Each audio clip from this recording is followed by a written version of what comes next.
കേരള തീരത്ത് കൂടുതൽ കിട്ടുന്നത് മത്തിയാണ്. പിന്നെന്ന് പറയുമ്പോ പിന്നെ ചൂട, വെള്ളം തെളിയുന്ന സമയത്ത് കൂടുതലും ചൂടയാണ് കിട്ടുന്നത്. മീൻ ഈ ബോട്ട് മുടക്ക സമയത്താണ് കിട്ടുന്നത്. ബോട്ടുകാര് വലയിട്ട് കൊണ്ടുപോകത്തില്ല.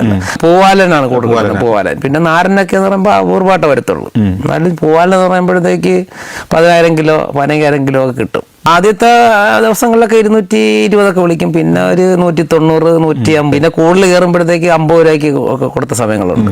ഞാൻ നീണ്ടാര ജോലി ചെയ്ത സമയത്ത് ഇതേപോലെ ഒരു ബോട്ട് മറിഞ്ഞു. ചെറിയ വള്ളം, 2 ആൾ പോകുന്ന വള്ളം മറിഞ്ഞത്.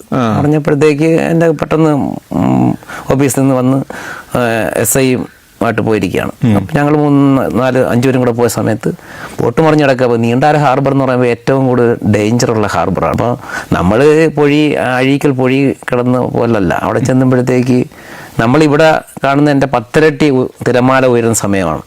പിന്നെ വെള്ളത്തിൽ വീണ് കിടക്കുന്ന ഒരാളെന്ന് പറയുമ്പോൾ തിര ഇങ്ങനെ ഒടിഞ്ഞു വരുമ്പോഴത്തേക്ക് നമ്മളിപ്പോൾ ഈ ബോട്ടിൽ ചെന്നിട്ട് ഇവർ രക്ഷപ്പെടുത്താൻ പോകുന്ന പറയുമ്പോൾ റോപ്പിനകത്ത് ലൈഫ് ബോയ് എന്ന് പറയുന്ന റിങ് ഉണ്ട്.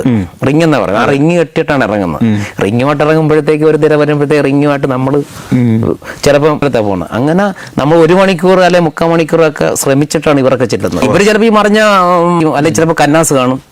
ഈ കന്നാസുമായിട്ട് ചിലപ്പോൾ ഇപ്പോൾ നമ്മൾ ഒരു 10 മീറ്റർ അകലെ കാണത്തുള്ളൂ. നമ്മൾ ചെല്ലുമ്പോഴത്തേക്ക് പിന്നെ തിര വരുമ്പോഴത്തേക്ക് നമ്മൾ ചിലപ്പോൾ 5 മീറ്ററും മറ്റേ ആൾ 25 മീറ്റർ അകലെ ആയിരിക്കും. അങ്ങനെ ഒരു 3/4 മണിക്കൂറോളം നമ്മൾ നല്ല ശ്രമം നടത്തി ആണ് ആടിനെ പറ്റ ചെല്ലുമ്പോഴത്തേക്ക് ഇവര് അവശതയാണ്ടായിരിക്കും. ഈ റിങ്ങിനകത്തെന്ന് പറയുമ്പോഴത്തേക്ക് 2 ആൾക്ക് നീന്തി ഇങ്ങനെ പിടിച്ച് നീന്തി വരാനുള്ള ഇതേ ഉള്ളൂ. അപ്പൊ നമുക്ക് ഈ കടല് ഉയരുന്ന സമയത്ത് നമുക്ക് പോയി ഈ ലൈഫ് ജാക്കറ്റ് ഇട്ട് കൊടുക്കാൻ പറ്റത്തില്ല. അന്ന് ലൈഫ് ജാക്കറ്റ് കൊണ്ടുപോകണമെന്ന് പറഞ്ഞാൽ അങ്ങനെ ആരും കൊണ്ടുപോകുന്ന ഒരു സമയമല്ല. ഇപ്പൊ എല്ലാവരും ലൈഫ് ജാക്കറ്റ് തൊട്ടാ പോകുന്നത്.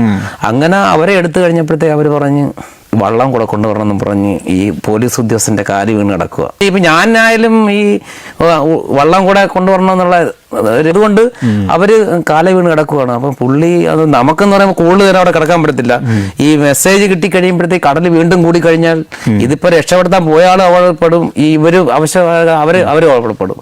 അങ്ങനെ SIയുടെ കാലെ പിടിച്ച് പുള്ളി കിടന്ന് കരയുക. SI പെട്ടെന്ന് ചോദിച്ചു എന്ത് ചെയ്യാൻ പറ്റുമെന്ന് ചോദിച്ചു. അപ്പൊ ഞാൻ പറഞ്ഞു സാറേ നമുക്ക് ഈ ബോട്ട് എടുക്കാന്ന് പറഞ്ഞു. വള്ളം മറിഞ്ഞെടുക്കുന്ന വള്ളം എടുക്കാന്ന് പറഞ്ഞു. അങ്ങനെ വള്ളവും ഇവരെയും കൂടെ വള്ളവും നമ്മൾ വലിയ റോപ്പ്.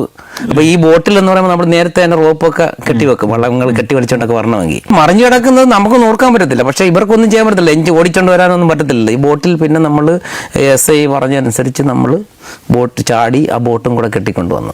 കെട്ടിക്കൊണ്ട് കരയ്ക്ക് വന്നു കഴിയുമ്പോഴത്തേക്ക് നമുക്ക് ഭയങ്കര ഡിപ്പാർട്ട്മെന്റിൽ നിന്നും നാട്ടുകാരിൽ നിന്നും ഭയങ്കര സ്വീകരണമാണ്. അപ്പൊ നമ്മളെ പിന്നീട് ഒരു എന്താ പണം വന്നാലും നമ്മളെ വിളിക്കാനായിട്ട് തുടങ്ങി നാട്ടുകാരൊക്കെ. അങ്ങനെ നമുക്ക് ഇപ്പം ഭയങ്കര നാട്ടിൽ എന്ത് അവിടെ ഉണ്ടെങ്കിലും നമ്മളെ വിളിക്കുക. ആ ജോൺ വന്നു കഴിഞ്ഞാൽ ചെയ്യുമെന്നുള്ള ഒരു ഭയങ്കര ഹീറോ ആയി മാറി.